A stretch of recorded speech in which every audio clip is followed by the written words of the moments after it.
बिस्मिल्लाहिर्रहमानिर्रहीम अस्सलाम वालेकुम हेलो एवरीवन। उम्मीद करता हूँ आप सब खैरियत से होंगे। आज जो हमारा टॉपिक है that is from English literature. एक पीरियड हम डिस्कस करने जा रहे हैं। इस पे ऑलरेडी मेरी एक और वीडियो भी बनी है, वो भी आप देख सकते हैं। आज की वीडियो में हम इसके करेक्टरिस्टिक्स और डिफरेंट चीज़ें जो इस पीरियड से रिलेटेड है वो भी डिस्कस करेंगे। तो पीरियड का नाम है Anglo Saxon period in English literature. ठीक है, डिफरेंट पीरियड्स हैं इंग्लिश लिटरेचर में, जैसे रेनेसेंस है, ठीक है, और भी बहुत सारे हैं। सबसे पहला है एंग्लो सेक्सन। अगर इसकी हम प्रॉपर डिफिनीशन देखें, so the Anglo sections were a group of Germanic tribes. ठीक है, ये हम कह सकते हैं कि एक ग्रुप था। और क्या था? जर्मन ट्राइब्स, यानी एक कबीला टाइप। ठीक है, जर्मन लोग थे। Who inhabited England from the 5th century AD until the Norman conquest in 1066। तो ये फिर इंग्लैंड आते हैं, ठीक है, 5th सेंचुरी में। और जब इनको शिकस्त होती है, मतलब नॉर्मन को जब ये शिकस्त देते हैं 1066 में। Their language old English forms the basis of modern English. ठीक है, उनकी जो लैंग्वेज थी वो ओल्ड इंग्लिश थी। ठीक है, फिर उससे क्या बना? Modern English. लाइक आपको पता है कि एक ओल्ड इंग्लिश, फिर मिडल इंग्लिश, उसके बाद modern English. Here is a brief introduction with examples. Origins: the Anglo Saxons migrated to Britain from what is now Germany and Denmark in the 5th century. ठीक है, Anglo section ने migrate किया था Britain, ठीक है, from what is now Germany and Denmark, यानी Germany और Denmark से, in the 5th century, following the decline of Roman rule. Language: इनकी जो लैंग्वेज है Old English. The language of the Anglo Saxons is characterised by its use of runic script and heavy influence from Germanic languages. ठीक है, मतलब इनकी जो language थी वो ऑब्वियसली जर्मेनिक लैंग्वेजेस थी, लेकिन यहाँ पे जैसे इंग्लैंड आके तो ये लोग इन्फ्लुएंस हुए थे किस चीज़ से? इंग्लिश लैंग्वेज से। तो इनके जो स्क्रिप्ट्स वगैरह थे वो भी पुराने लैंग्वेजेस। लाइक हम आगे एक एग्जांपल भी डिस्कस करेंगे।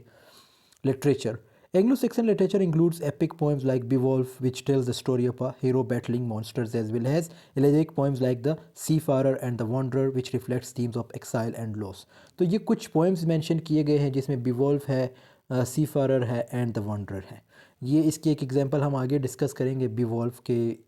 इस वक्त ये जो Beowulf पोएम लिखा गया था, ये किस तरह लिखा गया। तो और ये एक शॉर्ट चीज़ आपको बताई गई है कि इसमें क्या है कि हीरो बैटलिंग मॉन्स्टर, यानी जो हीरो होता है वो मॉन्स्टर के साथ लड़ता है। किसमें? बिवॉल्व पोएम में। Religion: initially pagan, the Anglo Saxons converted to Christianity starting in the 7th century. तो आपको पता है कि इंग्लैंड वाले क्या है, वो क्रिश्चियन होते हैं। तो ये जो एंग्लो सेक्सन्स थे ये पैगन्स थे। 7th सेंचुरी वो कन्वर्ट होते हैं। This conversion is evident in works like the dream of the road which blends Christian and pagan elements. Society: Anglo-Saxon society has hierarchical with kings and lords ruling over famine and slaves.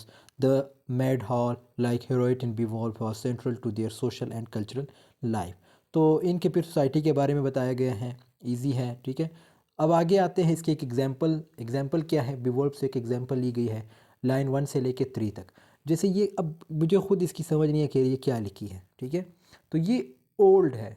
अब इन्हीं चीज़ को अगर हम translate करें तो ये क्या है?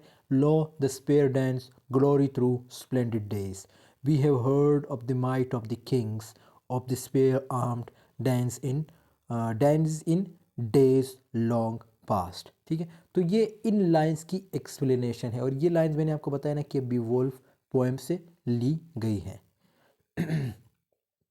Characteristics of Anglo Saxon literature: oral tradition. ठीक है, ये जो ओरल ट्रेडिशन, इसका मतलब ये है कि जो यानी जब कुछ लिखा जाता था पुराने ज़माने में, तो जैसे एंग्लो सेक्सन लिटरेचर होता था वो ओरली जो है, लाइक लोग इसको जो है सुनाते थे बिफोर बीइंग रिटन डाउन, यानी लिखने से पहले। This oral tradition influence the poetic structure and narrative style. अब पोइटिक स्ट्रक्चर का क्या, किसी को पता ही नहीं चलता कि कौन सा पोइटिक स्ट्रक्चर यूज़। जब आप कुछ लिखेंगे तो पता चलेगा कि इसमें कौन से पोइटिक डिवाइसेस यूज़ हुए या लिटरेरी डिवाइसेस यूज़ हुए। Example: the epic poem Beowulf was likely composed orally before it was transcribed in written form. ये जो बिवोल्फ पोएम है ये ऑब्वियसली स्टार्ट में ओरली था, फिर उसके बाद जो है इसको transcribed by in written form, यानी फिर बाद में रिटन फॉर्म में लिखा गया। Its rhythmic structure and alternative words reflect the oral tradition of the time. Heroic themes: many Anglo-Saxon works feature heroic figures who exhibit qualities such as courage, loyalty and strength.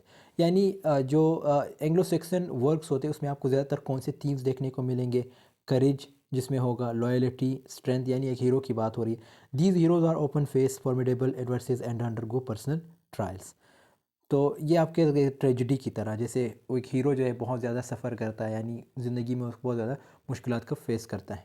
बिवॉल्व the protagonist of the poem Beowulf exemplifies the heroic ideal through his bravery in battling monsters. मैंने ये पहले भी बताया कि बिवॉल्व poem में क्या है, जो हीरो है वो मॉन्स्टर के साथ लड़ता है। Fate and wyrd. Anglo Saxon literature open explore the concept of fate known as wyrd. Fate को हम यार्ड भी कहते हैं, ठीक है। The believe in predestination and the inevitability of one's destiny permits many works, ठीक है। यानी आपको इस जो पोएम्स होते हैं इसमें आपको ज़्यादातर लक से रिलेटेड, यानी क्या कहते हैं, फेट से रिलेटेड भी थीम्स देखने को मिलेंगे। In Beowulf characters frequently acknowledge the role of fate in determining their actions and outcomes.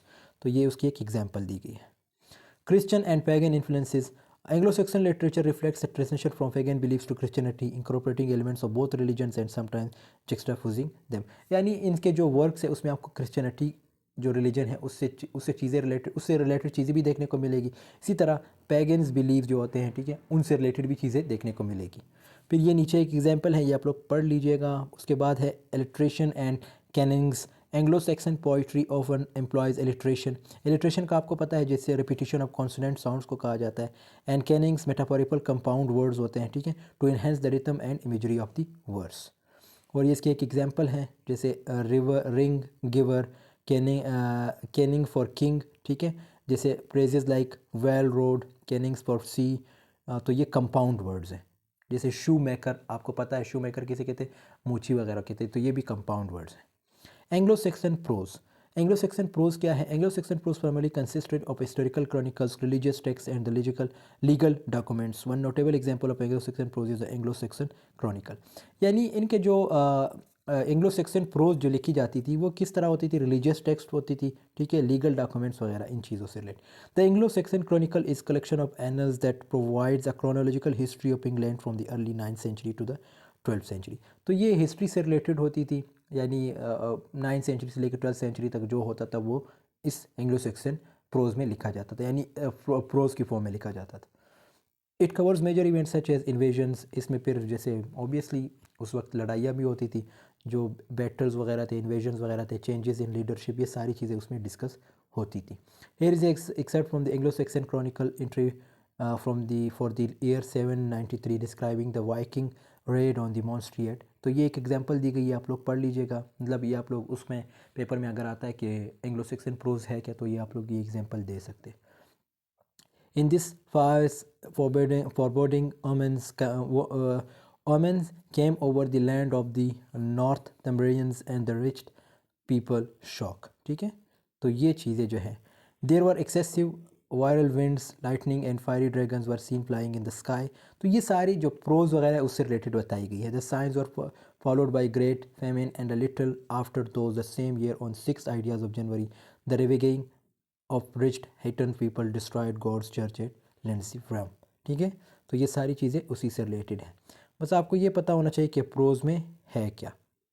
सो दोस्तों, यहाँ पे हमारी वीडियो की एंडिंग होती है। आई होप आपको ये वीडियो पसंद आएगी। तो ज़रूर लाइक कमेंट शेयर कीजिएगा। मिलते हैं नेक्स्ट वीडियो, तब तक के लिए अल्लाह हाफिज़, टेक केयर।